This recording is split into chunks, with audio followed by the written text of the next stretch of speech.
नमस्कार, जय श्री कृष्णा। आपको मैं वाल्मीकि रामायण बालकांड के श्लोक का निरंतर हिंदी में धारावाहिक के रूप में अर्थ सुना रही हूँ। 63तमः सर्गः यानी मेनका और विश्वामित्र के प्रसंग का मैंने आपको सुना दिया। आज मैं आपको 64तमः सर्गः सुनाऊंगी और विश्वामित्र का आख्यान ये आखिरी है। उसके बाद सीता स्वयंवर का आ जाएगा आगे वाले सर्ग में। और इस कथा को शतानंद जी जनकपुरी में विश्वामित्र से प्रसन्न होकर के श्री राम जी को के सामने विश्वामित्र की गाथा गाते हैं, क्योंकि अपनी माँ अहिल्या के तारने में विश्वामित्र को ही कारण मानते हैं कि वही श्री राम हमारे पिता गौतम के आश्रम में श्री राम को लेके गए। आगे सुनिए। विश्वामित्र ने जब मेनका को मुस्कुरा करके विदा कर दिया, फिर से वे कठोर तपस्या में लीन हो गए। महर्षि तो प्राप्त कर लिया था ब्रह्मर्षि के लिए, तो उनके इस तपस्या को भंग करने के लिए इंद्र ने रंभा अप्सरा को भेजा। और सुनिए रंभा का क्या हुआ, विश्वामित्र का क्या हुआ, उनकी तपस्या का क्या हुआ, ये वीडियो में विस्तार से सुनिए। ज्यादा बड़ी वीडियो नहीं है, आइए सुनिए। सुरकार्यमिदं रंभे कर्तव्यं सुमहत त्वया लोभनम कौशिक से काम मोह समन्वितम।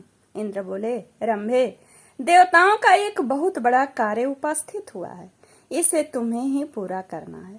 तू महर्षि विश्वामित्र को इस प्रकार लुभा जिससे वे काम और मोह के वशीभूत हो जाए।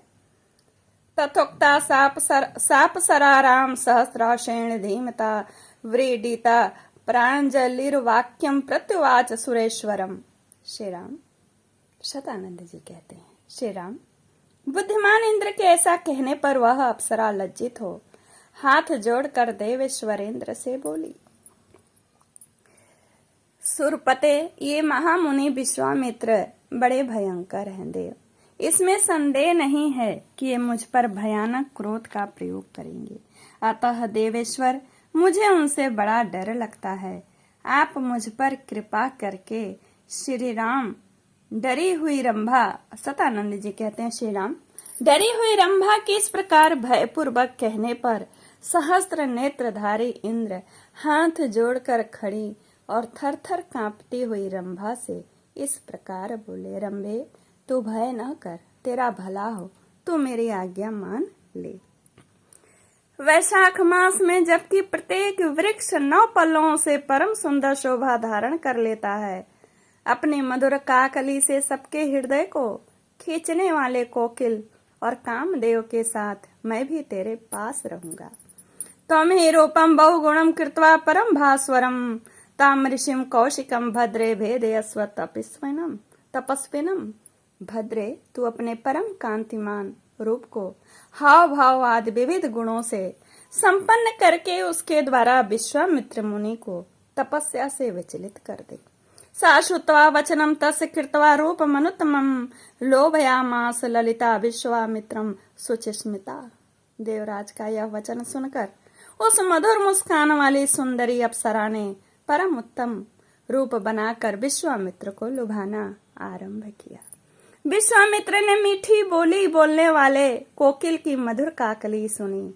उन्होंने प्रसन्न चित्त होकर जब उस ओर दृष्टिपात किया, तब सामने रंभा खड़ी दिखाई दी।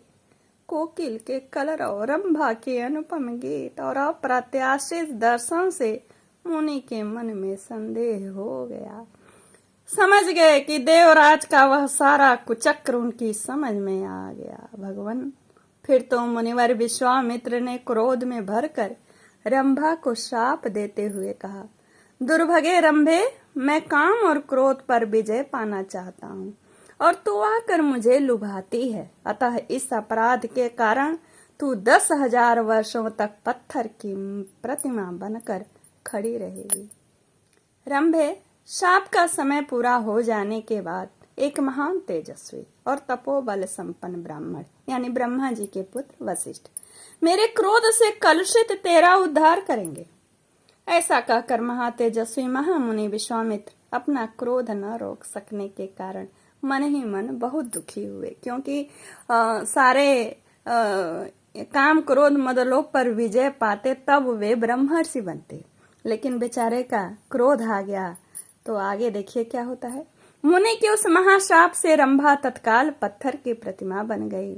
महर्षि का वह शाप युक्त वचन सुनकर कंदर्प यानी कामदेव और इंद्र वहां से खिसक गए। श्री राम, शतानंद जी कहते हैं, श्री राम, क्रोध से तपस्या का क्षय हो गया और इंद्रियां अभी तक काबू में ना आ सकी। इंद्रियां काबू में होती तो ये ब्रह्मर्षि होते। यह विचार कर उन महातेजस्वी मुनि के चित्त को शांति नहीं मिलती थी, क्योंकि वो बड़े कठोर तपस्या कर रहे थे। तपस्या का अपहरण क्रोध के रूप में, रंभा के रूप में इंद्र ने कर लिया। हो जाने पर उनके मन में यह विचार उत्पन्न हुआ कि अब से न तो क्रोध करूंगा, न ही किसी भी अवस्था में मुंह से कुछ बोलूंगा। सोच लीजिए वाणी का कितना बड़ा पुण्य जाता है वाणी से। अथवा 100 वर्षों तक मैं श्वास भी न लूंगा। इंद्रियों को जीत कर इस शरीर को सुखा डालूंगा। जब तक अपनी तपस्या से उपार्जित ब्राह्मणत्व मुझे प्राप्त न होगा, तब तक चाहे अनंत वर्ष बीत जाएं, मैं बिना खाए पिए खड़ा रहूंगा और सांस तक ना लूंगा। इस तरह उन्होंने कठिन तपस्या करने का निश्चय किया। तपस्या करते समय मेरे शरीर के अवयव कदापि नष्ट नहीं होंगे। शतानंद जी कहते हैं, रघुनंदन, ऐसा निश्चय करके मुनिवर विश्वामित्र ने पुनः 1000 वर्षों तक तपस्या करने के लिए दीक्षा ग्रहण की। उन्होंने जो प्रतिज्ञा की थी उसकी संसार में कहीं तुलना नहीं है। इत्याशे श्रीमद् रामायणे वाल्मीकि आदि काव्ये बालकांडे 64तमः सर्गः पूर्णः। श्री राम जय राम जय जय राम, श्री राम जय राम जय जय राम, आह श्री राम जय राम जय जय राम, आह श्री राम जय राम जय जय राम, ओह श्री राम जय राम जय जय राम, श्री राम जय राम जय जय राम, श्री राम जय राम जय जय राम, आह श्री राम जय राम जय जय राम। मेरे प्रेम श्री राम जय राम जय जय राम, आह श्री राम जय राम जय जय राम, आह श्री राम जय राम जय जय राम।